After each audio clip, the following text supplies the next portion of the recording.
The bells of St. Matthew's Cathedral tolled 11 times, each chime a heavy, resonant blow against the morning quiet. At the back of the cavernous nave, Lucy Montgomery stood clutching a bouquet of white lilies, her knuckles pale and bloodless. The flowers, stark and pristine, felt more appropriate for a funeral than a wedding, her own. With each step she took down the long, crimson-carpeted aisle, she felt the weight of hundreds of eyes upon her. This was the elite of Pittsburgh, the medical and social royalty among whom she had once belonged, back when the Montgomery name meant more than mounting hospital bills and desperate, whispered deals. At the altar, Dr. Logan Anderson waited. He was devastatingly handsome, his dark hair perfectly styled, his tailored tuxedo fitting his athletic frame with an easy grace, but his gray eyes, the color of surgical steel, were cold and distant. As she reached his side, the scent of lilies and old incense thick in the air, he leaned toward her, his breath warm against her ear, his voice a low, chilling whisper. "Let's just get this over with." The ceremony proceeded like a meticulously rehearsed play. Logan's responses were clipped and mechanically correct, delivered with the same detached professionalism he likely used when discussing treatment options with a patient. When the time came for the rings, his touch was brief, cool, and impersonal. A transaction. The kiss, when it finally happened, was a mere press of lips, cold and clinical. The sealing of a contract, not the celebration of a union. In the back of the cathedral, Lucy could see Dr. Vincent Anderson, Logan's father, beaming with a satisfaction that was almost predatory. This was his moment of triumph, the day the upstart Anderson name was finally irrevocably linked to the old money aristocracy of the Montgomerys. It was only in the silent, leather-scented confines of the limousine that the facade shattered completely. Logan ripped at his bow tie, loosening it with an angry tug before turning to stare out the tinted window, his jaw tight. "The reception," Lucy began, her voice small. 3 hours, he cut her off, his tone sharp as a scalpel. "We show up, we shake hands, we cut the cake, and we dance exactly once for the photographers. After that, you can do whatever you want. I have a surgery scheduled for 6 a.m. A spark of defiance flickered through her despair. "It's our wedding day." He finally turned to look at her then, and his cold gray eyes held a complex, bitter mixture of resentment and something that might have been pity. "No, Miss Montgomery. Mrs. Anderson, I suppose. This is not our wedding day."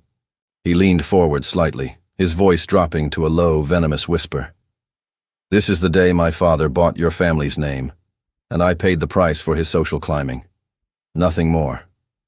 Nothing less." As the limousine glided through the streets of Pittsburgh, the city a blur of steel and glass outside the window, Lucy understood with a devastating, soul-crushing clarity that she had just traded her freedom for her mother's life. Somewhere across town, Rose Montgomery was breathing on a machine, her every breath paid for by this hollow, loveless sham. And here, sitting beside the stranger who was now her husband, Lucy felt her heart begin to crack under the weight of a marriage that felt less like a new beginning and more like a life sentence. 3 years earlier, the Montgomery mansion had been the crown jewel of Pittsburgh's Shadyside district, a testament to generations of wealth and influence. Now, at 21, Lucy stood in what used to be her father's grand wood-paneled study, watching strangers in polo shirts catalog their lives for auction. "The Waterford Crystal Collection should fetch a decent price," one of the appraisers murmured into a small recorder. Across the room, her mother, Rose Montgomery, sat rigidly in a wingback chair, her hands trembling in her lap. "Where is he?" she asked, her voice a thin, brittle thing. Lucy didn't have to ask who she meant. Her father had vanished again, leaving behind a trail of empty liquor bottles and gambling slips as the only evidence of his presence. The pharmaceutical empire that had sustained their family for a century was gone, sold off piece by piece to cover her father's spiraling debts. The investments, the trust funds, even the money set aside for Lucy's college education, all of it had been sacrificed at the altar of his addiction. The appraiser cleared his throat, his expression a mixture of pity and professional impatience. "We need to discuss the removal schedule. The bank requires the house to be vacated by the end of the month." 4 days. They had 4 days. That night, as Lucy helped her mother sort through old photo albums, one of the few possessions they were allowed to keep, Rose finally broke. The collapse was sudden and terrifying. The heart attack, as the doctors at UPMC Presbyterian Hospital later explained, was severe. Months of financial pressure, the quiet malnutrition of skipping meals, the sheer emotional trauma of losing everything, it had all taken its toll. "She'll need extensive treatment," a kind-faced cardiologist named Dr. Morrison told Lucy in the hallway, his voice gentle. "Surgery, ongoing medication, round-the-clock care. I won't lie to you, Miss Montgomery. This will not be inexpensive." Lucy stared at the estimated cost sheet, the numbers swimming before her eyes. Even with their dwindling insurance, the out-of-pocket expenses were staggering, an insurmountable mountain of debt. It was then that Dr. Vincent Anderson appeared, striding down the hospital corridor like an angel of mercy in a bespoke suit. "Lucy, my dear," he said, his arms open, his smile radiating warmth.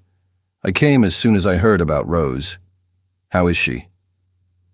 Vincent had been a family friend for years, a contemporary of her father's who had always orbited their social circle. "You mustn't worry about the medical bills," he assured her, placing a comforting hand on her shoulder. "Rose will receive the very best care available. I'll see to it personally." He leaned in, his voice conspiratorial and kind. "Your grandfather helped me establish my first practice decades ago. This is simply me returning a favor." 3 weeks later, Rose was stable, but far from recovered.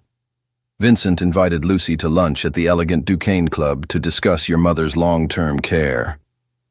It was there, over lobster bisque and sparkling water, that he laid his cards on the table. He spoke of a mutually beneficial arrangement, a marriage. "Your mother would receive the finest medical treatment, all expenses covered, indefinitely," he explained, his tone smooth as silk. "You would be freed from the burden of working multiple jobs just to survive.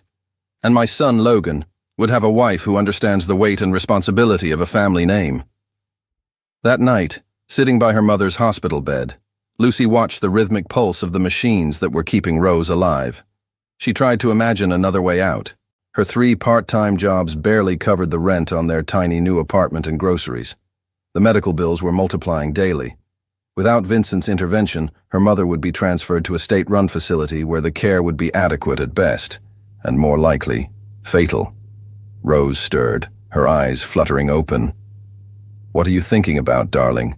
she asked, her voice weak. Lucy looked at her mother's pale, beloved face and felt her own heart break all over again. She forced a smile. "Nothing important, Mom. Just planning the future." But even as she said the words, Lucy knew there was no future for her to plan. Vincent Anderson had seen to that. He had trapped her as surely as if he had locked her in a cage, using her love for her mother as the key. The wedding was set for 6 weeks later. Vincent Anderson stood before the floor-to-ceiling windows of his office, gazing out at the confluence of the 3 rivers that formed Pittsburgh's Golden Triangle. At 62, he had amassed everything a man could want: a medical empire worth hundreds of millions, a reputation that commanded respect in the operating room, and a portfolio of real estate that spanned the city.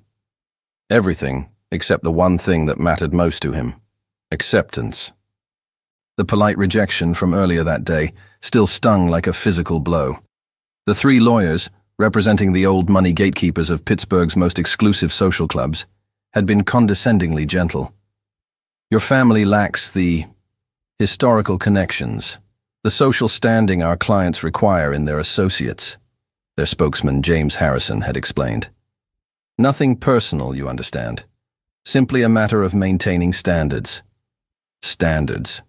After they had left, Vincent sat alone in his silent office, a cold fury burning in his chest. 40 years he had spent building his practice from the ground up, revolutionizing cardiac surgery in the city, saving the lives of men whose grandfathers had looked down on his immigrant parents. And still, they dismissed him. Nouveau riche. Common. That evening, Vincent found himself driving slowly past the Montgomery mansion, its darkened windows staring out like hollow eyes. The demolition was scheduled for the following week. He remembered the parties his father-in-law, the old Dr. Montgomery, used to host there, elegant affairs where the city's founding families drank champagne and discussed art, literature, and politics. He had attended as a guest, always on the periphery, an outsider allowed a brief glimpse into a world he could never truly enter. The Montgomerys, on the other hand, were American aristocracy. Their ancestors had ridden with Washington, their fortune built on pharmaceutical patents that had changed modern medicine. Even now, bankrupt and broken, the Montgomery name carried more weight in the circles Vincent desperately wanted to conquer than all his millions ever could. And that's when the idea, cold and brilliant, began to form. The plan took shape over the next few weeks. He did his research. The gambling debts left by Lucy's father were even more catastrophic than was publicly known. Rose Montgomery's medical condition was genuinely dire. And Lucy was perfect, beautiful, educated in all the right ways, and utterly, hopelessly desperate. She carried the one asset he could not buy, a name that would unlock every door that had ever been closed to him. Logan, predictably, did not take the news well. He stormed into Vincent's office, his face a mask of disbelief and fury. "You want me to marry a girl I've barely spoken to? Have you lost your mind?" "I want you to marry a Montgomery." "There's a significant difference," Vincent replied calmly, gesturing to a file on his desk. "Her name, Logan, her lineage, a social standing that predates this entire city." "What about Rebecca?" Logan shot back.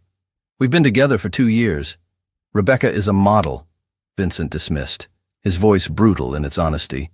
"She is beautiful, charming, and entirely unsuitable." "She is for entertainment, Logan, not for partnership."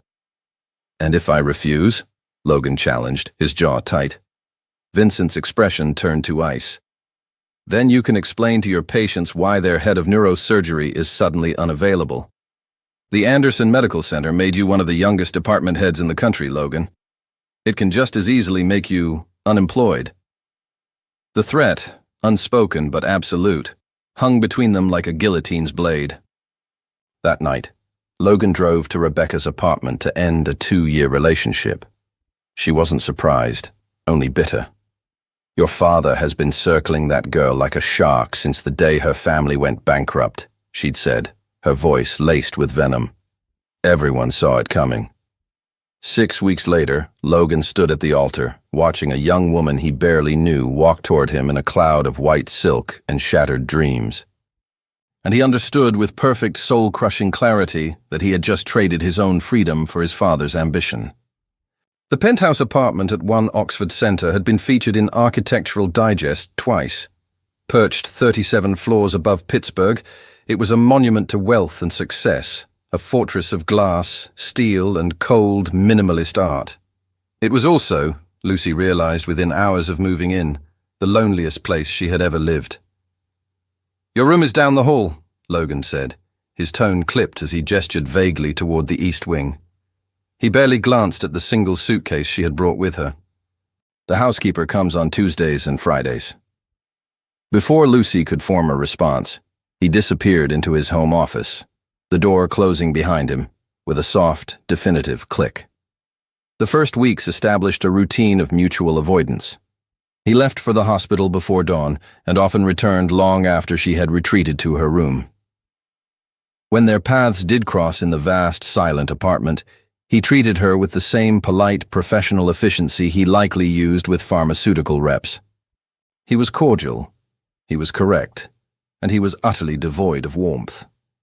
Lucy threw herself into visiting her mother, spending entire days at the hospital. The private room Vincent had arranged was like a luxury hotel suite, complete with fresh flowers delivered daily and a private nursing staff. Rose was improving, the color returning to her cheeks, but her eyes were sharp. "You're too thin, darling," she observed during one visit, her hand fluttering over Lucy's.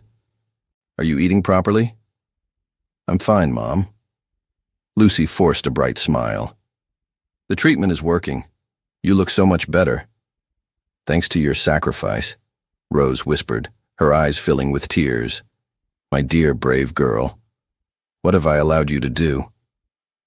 You didn't allow anything, Lucy lied, smoothing the blanket over her mother's legs. I chose this. It was a fiction they both pretended to believe. The first real crisis came 3 weeks into the marriage. Logan was on a marathon shift at the hospital, and his personal cell phone, left charging on the kitchen island, began to ring. Thinking it might be an emergency, Lucy answered. Logan? You finally picked up. I've been trying you all day. The voice on the other end was feminine, breathless, with the kind of polished, confident tone that comes from years of being admired. I know you said you needed space, the woman continued, but I can't stop thinking about what we talked about us. I think I was too hasty. I'm sorry, Lucy interrupted, her own voice quiet but firm. This isn't Logan. This is Mrs. Anderson. The silence that followed was deafening, a crackle of static and disbelief. Mrs. Anderson, the woman repeated slowly, the name tasting like poison. I see. Well, would Mrs. Anderson be so kind as to tell my fiancé that Rebecca called? The word hit Lucy like a physical blow. Your fiancé?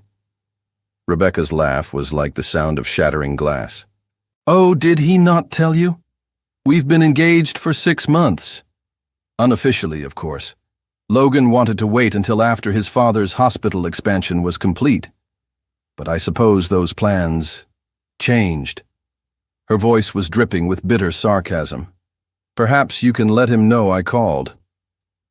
When Logan returned late that night, looking exhausted, Lucy was waiting for him in the living room. The phone sat on the coffee table between them like a piece of evidence. Rebecca called, she said, her voice devoid of emotion. The confrontation that followed was not loud or dramatic, but cold and brutal.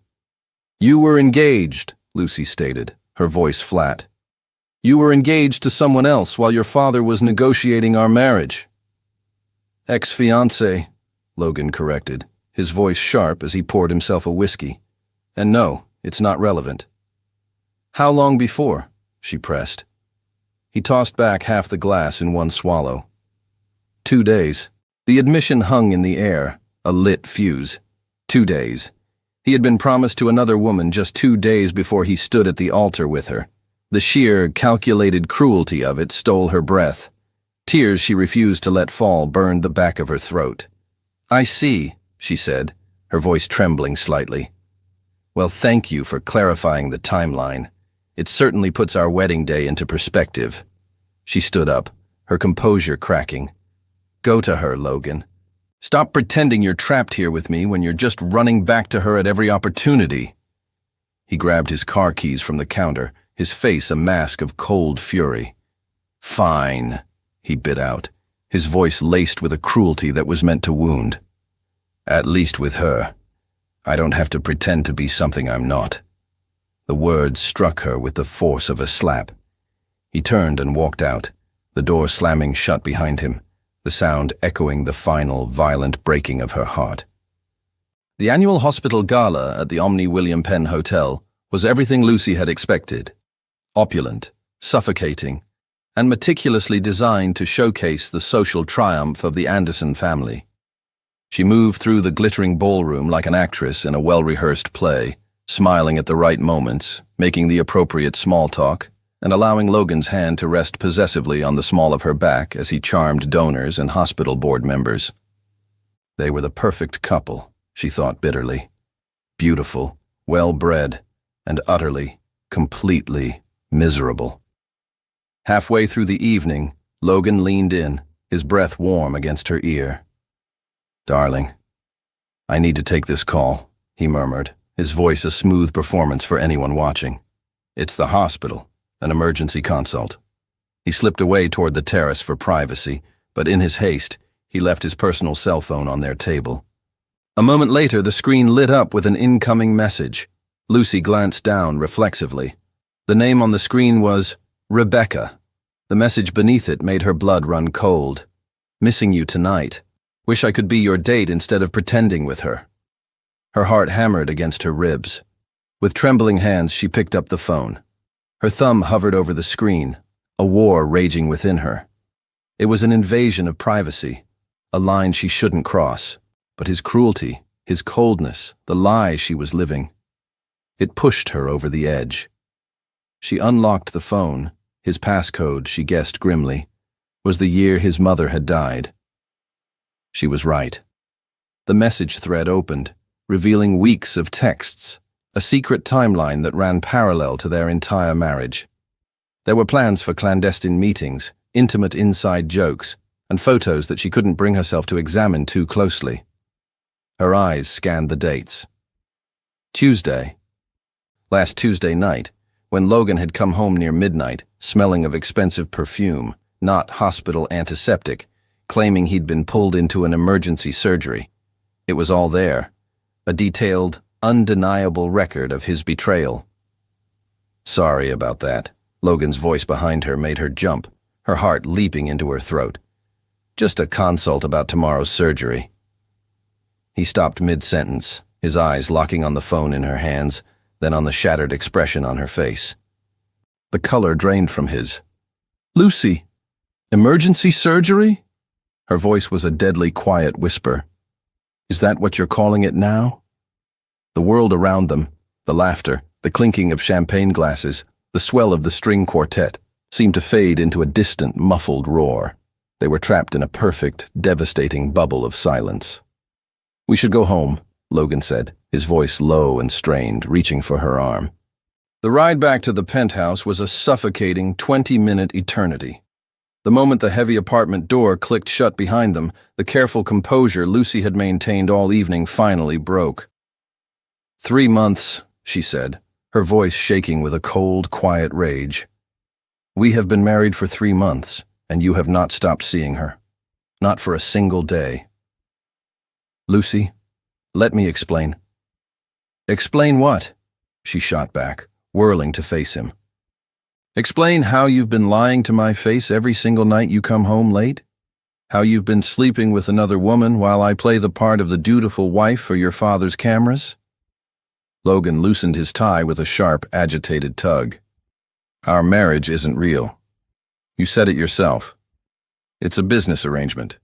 An arrangement that I assumed came with a basic clause of fidelity. Did you think I wouldn't care? Did you think I was so pathetic, so grateful for your family's charity, that I would just accept being humiliated like this? You're not being humiliated. I am your wife. The words exploded out of her, raw and full of pain. Whatever the circumstances, whatever the reasons, I am legally, publicly, and socially your wife, and you are making a fool out of me. His own composure finally snapped. What did you expect from me? Love? Romance? Some fairy tale ending where we fall into each other's arms and live happily ever after? I expected basic respect. I expected you to honor the commitment you made, even if you didn't want to make it. Her voice broke, thick with months of suppressed grief. I gave up everything for this marriage, Logan. My freedom, my future, my chance at ever finding someone who might actually love me. And you can't even grant me the dignity of being faithful? I never asked you to sacrifice anything. Yes, you did, she cried, tears finally streaming down her face.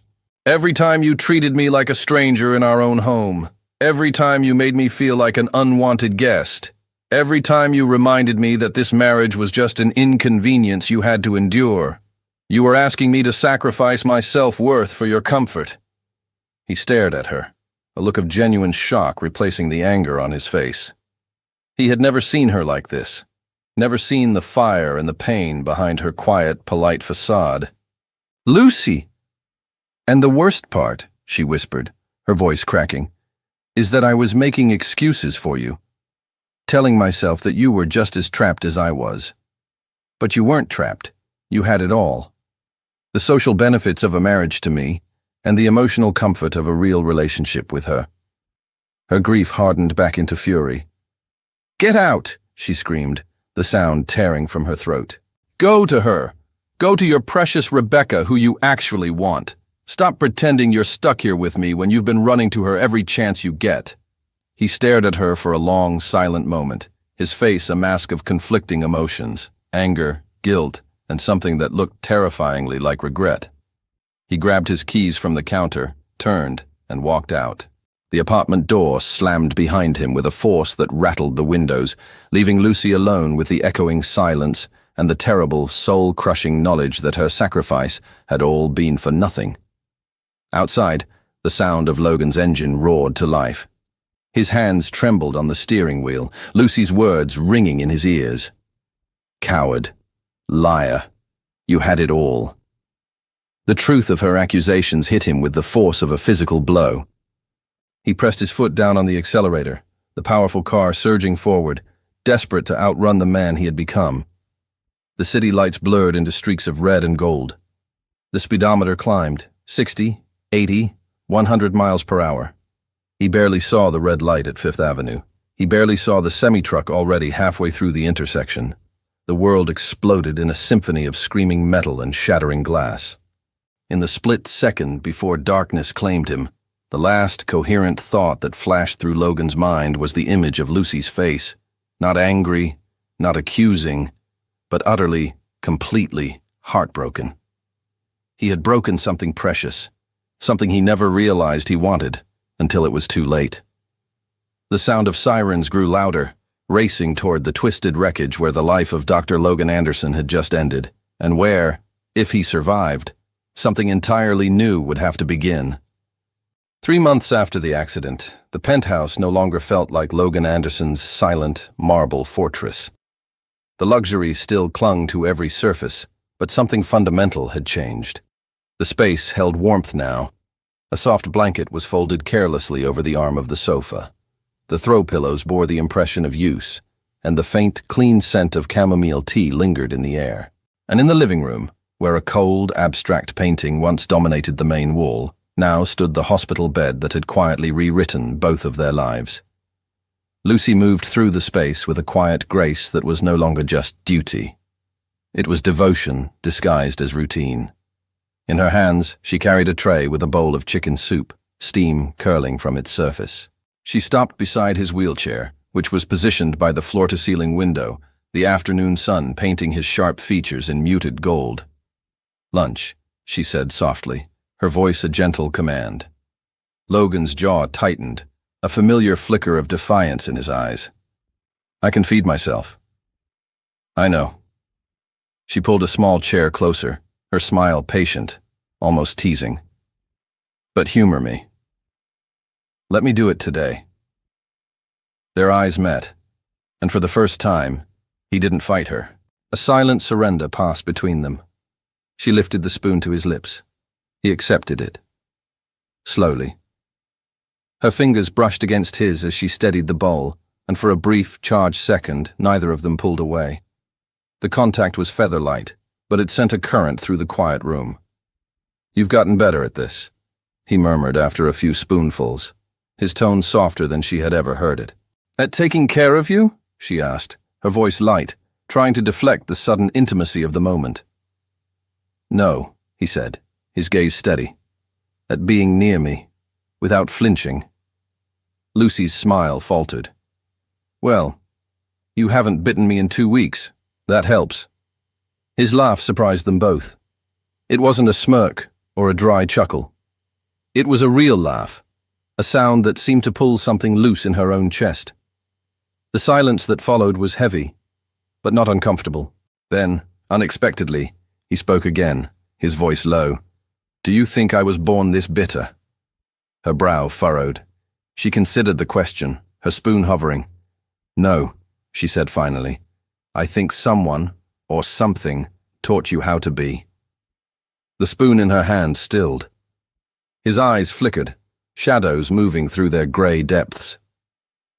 "My mother died when I was 8, he said, his voice rough as gravel.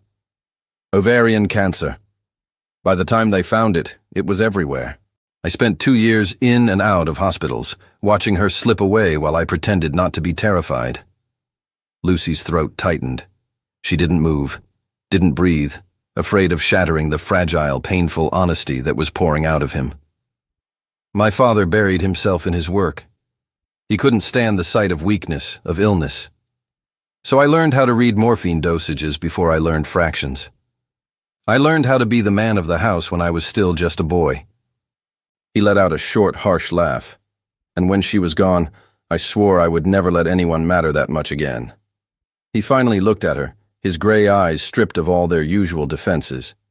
Rebecca was perfect for that, he admitted, his voice raw. Beautiful, shallow, safe. I never let her get close enough to hurt me. Lucy swallowed hard, her own heart aching for the little boy he had been. And me? She whispered. His gaze was intense, unwavering. You terrified me, he said, the admission a quiet explosion. From the very beginning, because you saw right through all the walls I'd built. You weren't impressed. You didn't bow. And the closer you got. His words faltered, and he let out a shaky breath. The more I wanted to let you matter. The sudden chime of the doorbell made them both jump. The moment was broken. Lucy set the tray aside and went to the door. A moment later she returned, holding a bouquet of white tulips wrapped in simple brown paper. The scent, sharp and sweet, filled the room. There's no name, she said, her voice faltering slightly as she looked at him. Logan cleared his throat, a faint flush creeping up his neck. They're from me. She looked up, her eyes wide with disbelief. You sent these? He shifted uncomfortably in his wheelchair, looking almost boyish in his awkwardness. I thought it was time I said thank you. Properly. Tucked into the flowers was a small card. His handwriting was sharp, precise, but the words were careful. For the woman who stayed when she didn't have to. Who saw me when I couldn't see myself. This is just the beginning. Logan. Lucy's breath caught. She crossed the room slowly, sat on the edge of his bed, and leaned down to press a soft, lingering kiss to his forehead. It was a gesture of comfort, of forgiveness, of something more. This meant more than you know, she whispered against his skin. Logan's smile was faint, tired, but it was the most genuine thing she had ever seen on his face.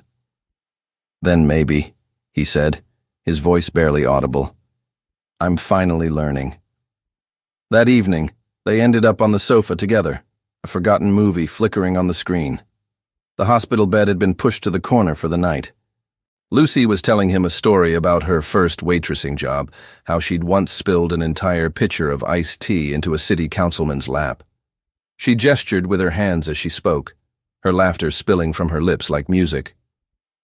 Logan found himself laughing with her, and then he just stopped.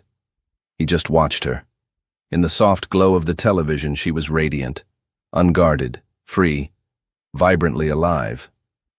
And for the first time, he didn't see her as his wife by arrangement, or the woman tethered to his broken body by duty. He saw her, just Lucy, the woman who was, quietly and irrevocably, stealing his heart. He didn't say it. He wasn't ready. But something inside him shifted, a final wall crumbling to dust. He was falling. And for the first time in his life, he wanted to. Lucy thought the apartment was quiet when she slipped into her bedroom. She left the door slightly ajar, kicked off her flats, and began to unbutton her blouse, the relief of shedding the day's clothes a quiet sigh. The city lights poured through the tall window, spilling across her back in silver and gold. Logan shouldn't have been there. He had woken up, restless, his body aching from hours spent in one position, and had wheeled himself toward the kitchen for a glass of water. Passing her doorway, he hadn't meant to look. But he did, and for a single, suspended heartbeat, the world froze. Her back, pale and luminous in the soft light, the dark silk of her hair falling over her shoulders, the delicate, graceful curve of her waist as she reached for a sweater. It was only a second before she would turn and see him, but that 1 second branded itself onto his mind like fire. Lucy gasped, clutching the half-unbuttoned blouse to her chest, her cheeks flooding with color. Logan! He looked stricken, caught somewhere between shame and awe. I'm sorry, he stammered, his words tripping over themselves. I didn't mean to. I wasn't. She pulled the sweater on quickly, her hands trembling. It's fine, she said, her voice unsteady but not angry. Just forget it. but neither of them could. Later, Logan lay in his hospital bed, staring at the ceiling. He turned onto his side, then back again.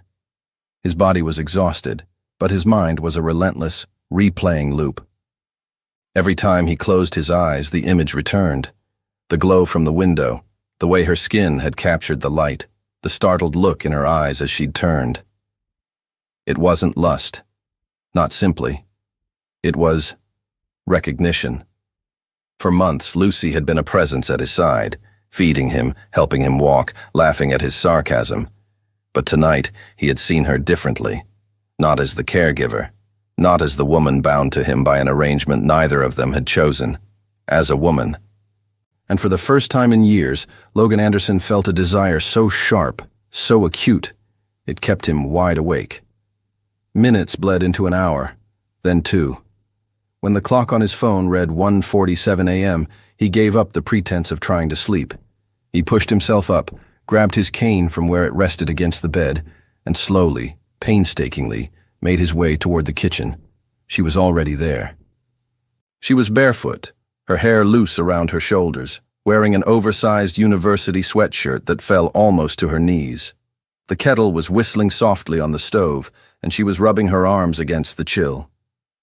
Logan's steps were uneven, the tap of his cane a soft counterpoint to the hum of the refrigerator, but she heard him immediately. She turned, her eyes wide with surprise, her cheeks already flushed, not just from the heat of the stove. "You're awake?" she asked, her voice a soft whisper. "Couldn't sleep," he admitted, leaning lightly on his cane. His voice was rough from disuse, but there was something else in it too. A new, fragile vulnerability. "Do you mind if I join you?" She hesitated for only a fraction of a second. "Of course." They sat on the sofa with steaming mugs of tea, the city lights twinkling like a fallen constellation beyond the glass. At first, they drank in silence. The kind of silence that buzzes, heavy with words that neither dares to speak. Finally, Logan set his mug down on the floor, his hand lingering on the warm porcelain as if to steady himself. "Lucy, I need to tell you something about earlier." Her heart gave a painful leap. She clutched her own mug tighter. "Logan, you don't have to—" "Yes," he interrupted, his voice firm. "I do." He leaned forward, his gray eyes locking onto hers, intense and serious. "I didn't mean to invade your privacy. I swear I wasn't watching. But when I saw you—" His jaw tightened. He stopped, exhaling a sharp, frustrated breath. "I can't stop thinking about it." The words hung in the air between them. Lucy's throat went dry. "I don't want you to think I'm some kind of creep," Logan continued quickly, his voice urgent now. "It wasn't like that. It's just, for the first time since we met, I really saw you. Not the woman trapped in this arrangement, not the caregiver, just you. A woman. And it—" He shook his head, almost in disbelief at himself. "It did something to me I wasn't expecting." She looked down into her mug, her voice barely a whisper. "You don't have to apologize because I liked it." His head snapped up, his eyes wide. She swallowed, forcing the words out, forcing the truth. "It was the first time I felt like you were looking at me like a woman, not like someone you were stuck with." Logan's breath hitched, sharp and uneven. Slowly, as if moving through water, he reached out, his fingers tracing the delicate line of her jaw. Her skin tingled under his touch. She didn't pull away. His hand cupped her face, his thumb brushing over her lips. He leaned closer, his eyes burning into hers. "Not in my wildest dreams," he whispered, his voice hoarse. "Did I imagine I would ever want you this much?" Lucy's breath faltered. Her lips parted, but no words came out. Logan's thumb slid gently across her lower lip, lingering. Her chest rose and fell in a shallow rhythm, each inhale catching as if her body were responding to him before her mind could. Then, slowly, he leaned in. His lips brushed against hers, tentative, questioning. A near kiss that trembled with months of unspoken tension. It lingered there, a breath away from becoming real. When he started to pull back, she closed the distance herself, her lips pressing against his in a sudden, breathless urgency. The kiss deepened instantly.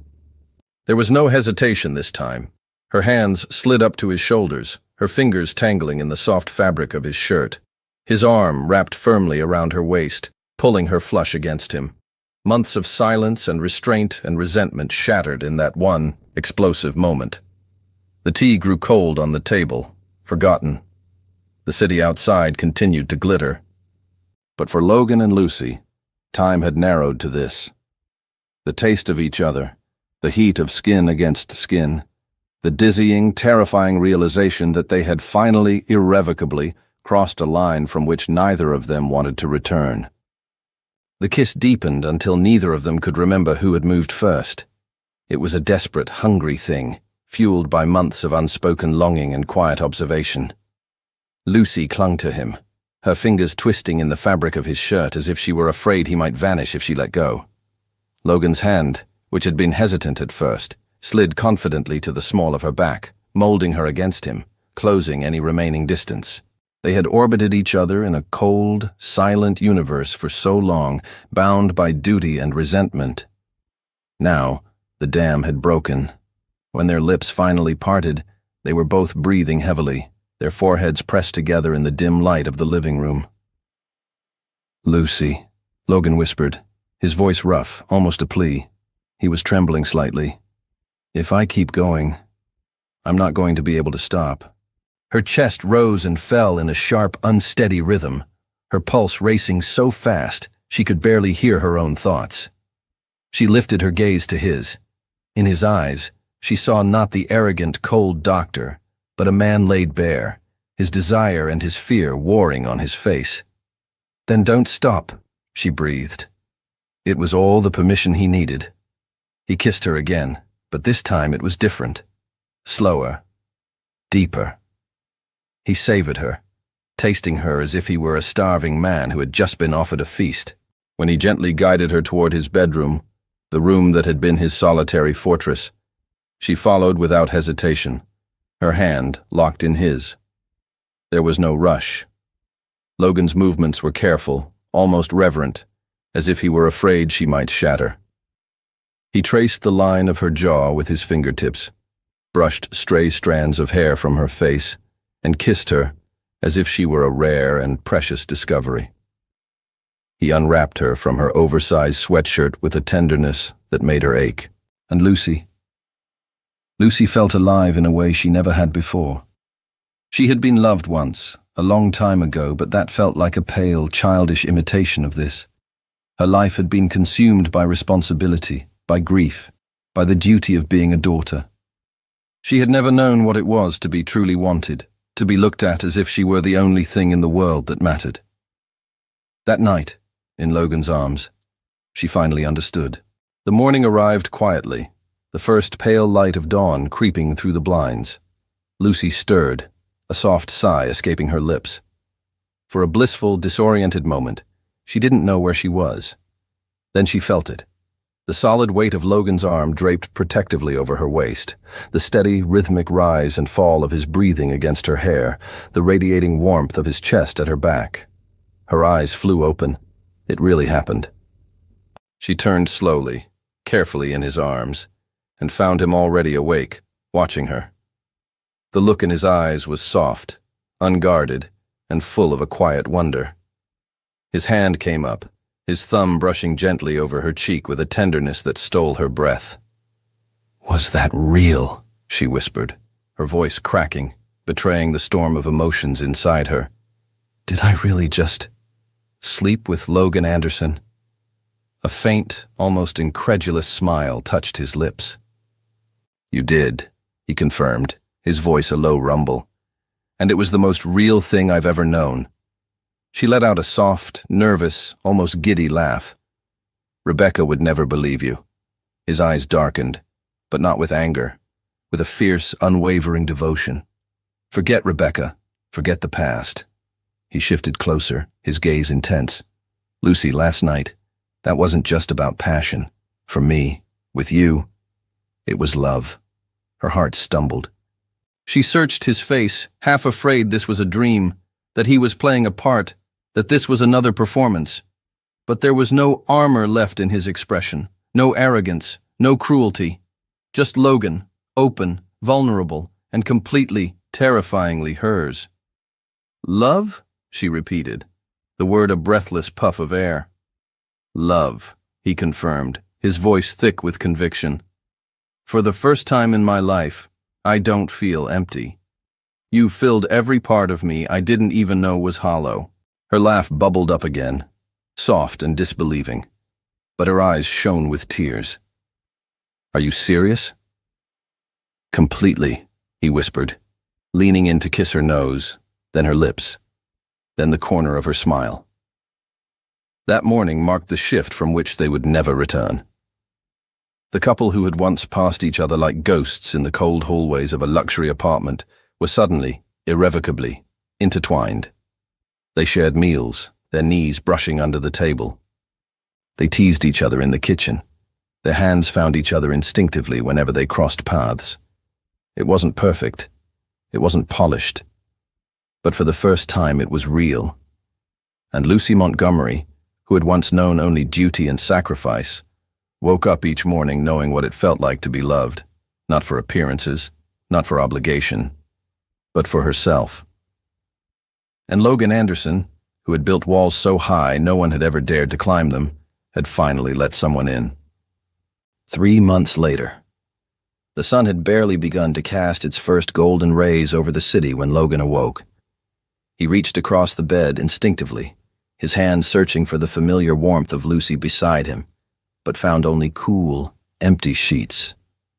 Frowning, he sat up, the quiet of the apartment suddenly feeling wrong. That's when he heard it, the faint, unmistakable sound of retching coming from the master bathroom. His chest tightened with a sudden, sharp concern. In seconds, he was out of bed, his cane forgotten as he made his way across the room, his limp more pronounced in his haste. He found her kneeling by the toilet, her face pale, her oversized sweatshirt hanging loosely from her frame. She was rinsing her mouth at the sink when she saw his reflection in the mirror. "Logan," she said, forcing a weak smile. "Did I wake you?" "Are you okay?" he asked, his voice laced with worry as he came to stand behind her, his hands resting gently on her shoulders. "I'm fine," she insisted, though she looked anything but. I think that pizza from last night just didn't agree with me." He tilted his head, his medical instincts kicking in, his eyes scanning her face with a careful diagnostic intensity. He noted the faint shadows under her eyes, the slight pallor of her skin, and then he noted something else. A new softness to her features, a subtle change. His expression shifted, the worry melting away, replaced by a dawning, incredulous realization. A slow smile spread across his face, wide and unrestrained. "Let me ask you a question," he said, his eyes twinkling. "When was your last period?" Lucy blinked, caught off guard. She frowned, trying to remember. "I don't know. A while ago. But that's not unusual for me. My cycle has always been irregular, especially with stress. You know that." His smile grew wider. "Irregular for how long?" He pressed gently. "I don't know, Logan. Maybe 3 months?" She shrugged, a flicker of annoyance in her eyes. "Why are you smiling like that?" He let out a short, explosive laugh, a sound of pure, unadulterated joy that seemed to fill the entire room. "Wait right here," he said, kissing her quickly on the temple. Before she could question him, he was gone, moving faster than she'd seen him move since the accident. 15 minutes later, he returned, slightly out of breath, holding a small paper bag from the 24-hour pharmacy downstairs. He pulled out a pregnancy test and placed it on the marble countertop with the triumphant air of a man presenting a rare jewel. "Logan!" Lucy's eyes widened in shock. "You can't be serious. We can't just—" "We can. And we should," he said, his voice firm but full of a giddy excitement. Come on, Lucy. Let's find out. Her hands trembled as she took the small box from him and disappeared into the bathroom. Logan paced outside the door like an expectant father, running his hands through his hair, muttering under his breath. Please. Please. When Lucy finally emerged, she was pale, clutching the small plastic stick as if it were a live grenade. I can't look, she whispered, her voice choked with a mixture of fear and hope. She pushed it into his outstretched hands. Logan looked down. The world seemed to stop for a single, silent beat. Then his face broke into a radiant, tear-filled grin. He looked up at her, his gray eyes shining with an emotion so powerful it took her breath away. Lucy, he breathed, his voice cracking. We're having a baby. She gasped, her hand flying to her mouth. No. Are you serious? Her knees felt weak, 1,000 emotions crashing over her at once. Terror, disbelief, and beneath it all, a wave of happiness so overwhelming it felt like it might sweep her away. Logan closed the distance between them and pulled her into his arms, holding her tight as tears of his own slid down his cheeks. He buried his face in her hair, his voice trembling with emotion. I never thought I'd have this, he whispered. Not after everything. But you... He pulled back just enough to look into her eyes, his hands framing her face. You didn't just give me a second chance at life, Lucy. You gave me a future. She was still shaking, half laughing and half crying. Logan, I don't know if I'm ready for this. You don't have to be, he said firmly, his thumbs brushing away her tears. We'll be ready together. You and me. Always. She looked at him then, at the raw sincerity in his gaze, and her fears began to quiet. For the first time, she let the happiness take over, a brilliant, shining thing. He kissed her then, slowly, deeply, a kiss full of promises and a future she had never dared to dream of. And as they held each other in the early morning light, clutching the tiny plastic stick between them, they both understood the truth. Their story wasn't over. It was just beginning. The obstetrician's office was cool and quiet. Lucy lay on the examination table, her hand held tightly in Logan's, their eyes fixed on the grainy black and white image on the ultrasound screen. The technician moved the wand over the cold gel on her abdomen, and then... there it was, a tiny, flickering pulse of light in the center of the dark screen.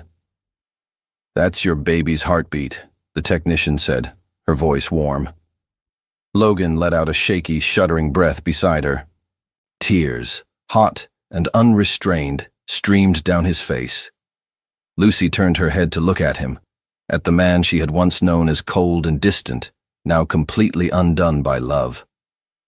He looked at her, his gray eyes shining with an emotion so profound it made her own heart ache.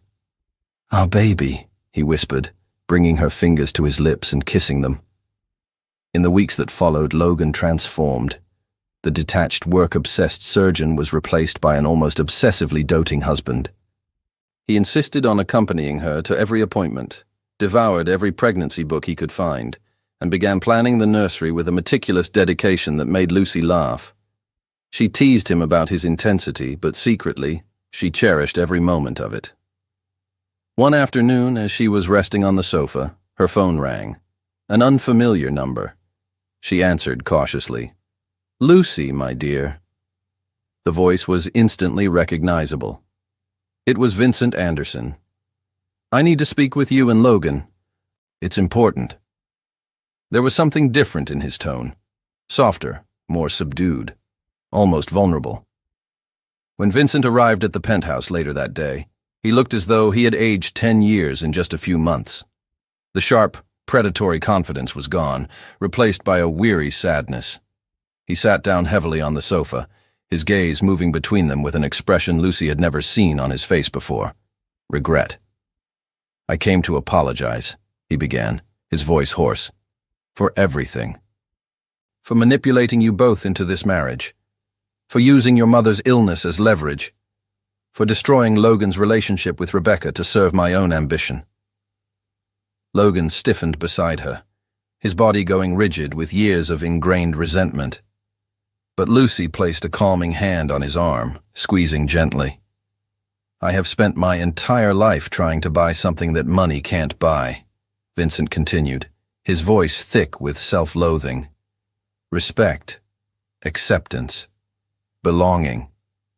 And in the process, I almost destroyed my only son." He looked at Logan then, tears shining in his own eyes. "You deserved better from me. You both did." Lucy watched Logan struggle with himself, decades of anger warring with this single, raw moment of honesty. Finally, Logan spoke, his voice rough with contained emotion. "Why now?" "Because I've seen the way you look at each other," Vincent said, his gaze shifting to Lucy and her gently swelling abdomen. "I've seen the love you've built in spite of me, not because of me. And I realized—" He paused, clearing his throat. "I realized I was about to lose the chance to know my grandchild because of my own foolish pride." The silence that followed was heavy, thick with the weight of unspoken history. Then Lucy, surprising even herself, spoke. "Dr. Anderson." "Vincent," she said, her voice quiet but firm. "What you did was wrong. It was manipulative. It was cruel." She took a breath, feeling Logan's eyes on her. "But it also gave us to each other. And without this forced marriage, without this impossible situation, Logan and I might never have found our way to this love." Logan looked at her, his expression a mixture of shock and awe. He turned back to his father. "Dad," he said, the word feeling foreign on his tongue. "You taught me a lot about medicine, about excellence, about ambition. But you never taught me about forgiveness." He paused, his hand finding Lucy's and lacing their fingers together. "Lucy taught me that, and because of her I'm willing to try." Vincent broke down then, his shoulders shaking with quiet, racking sobs. "Thank you," he whispered. "Thank you." It was the beginning of something new. Not perfect, not without scars, but real. That night, Lucy and Logan stood on his favorite overlook. The city of Pittsburgh spread out before them like a carpet of glittering jewels. Her belly was a small, perfect curve under her dress. "Did you really forgive him?" Lucy asked softly, leaning her head against his shoulder. Logan was quiet for a long moment, watching the distant lights. "I'm trying to," he said finally. "For you. For our baby. Because I've learned from you that holding on to anger only makes you a prisoner of the past." He pulled her closer, kissing her temple. "And I want to live in the present, with you." Lucy smiled, a genuine happy smile. "You know my mother is already planning a ridiculously extravagant baby shower, right? She's so excited to be a grandmother." "Let her," Logan murmured, his hand coming to rest on her abdomen, a look of wonder on his face. "After everything she's been through, she deserves to celebrate." He looked at Lucy, his eyes full of a love so deep it felt infinite. "We're really doing this, making a family." "We are," Lucy confirmed, covering his hand with her own. "And we're going to mess it up sometimes, and we're going to learn, and we're going to love this baby with everything we have." "Just like I love you," Logan whispered, his voice full of a quiet, profound certainty. "With everything that I am." 6 months later, Lucy was in a hospital delivery room, sweat beading on her forehead, her hand crushing Logan's as another contraction ripped through her body. "You're doing so well, my love," Logan murmured, his calm surgeon's voice now thick with raw, unfiltered emotion. He wiped her brow with a cool cloth. "One more. Just one more." "I can see the head," the obstetrician announced with a cheerful grin. "One more big push, Lucy." And then, a cry pierced the air. It was small and furious, and the most beautiful sound either of them had ever heard. "It's a girl," the doctor announced, placing the tiny, wailing infant onto Lucy's chest. Logan looked at his daughter, and completely fell apart. Tears streamed down his face as he reached out a trembling hand to trace her tiny nose, her perfect miniature fingers, the dark fuzz of hair that was just like Lucy's. "She's perfect," he whispered, his voice breaking. He looked at Lucy, his heart overflowing. "You're perfect." Lucy laughed through her own tears of joy and exhaustion. "We made her, Logan. We actually made her." "Eleanor," Logan said suddenly, his gaze fixed on the tiny baby nestled against Lucy's skin. He looked at Lucy, his eyes pleading. "Can we name her Eleanor?" A fresh wave of tears spilled down Lucy's cheeks. His mother. He wanted to name their daughter after the mother he had lost so long ago. She squeezed his hand, her heart so full she thought it might burst. "Eleanor Rose Anderson," she whispered. "It's perfect." In the weeks that followed, their pristine penthouse transformed. The sterile, minimalist space was now filled with the chaotic, beautiful clutter of a new baby. Piles of diapers, soft blankets draped over every surface, and the sound of Eleanor's soft cries at 3 in the morning.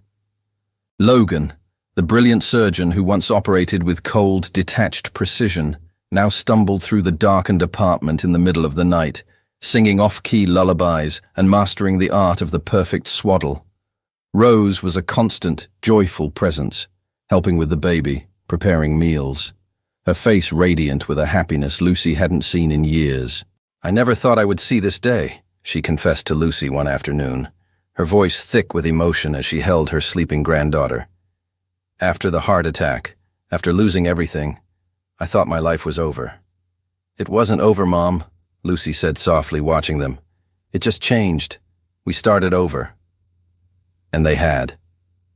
Their life wasn't the one either of them had planned, but it was real.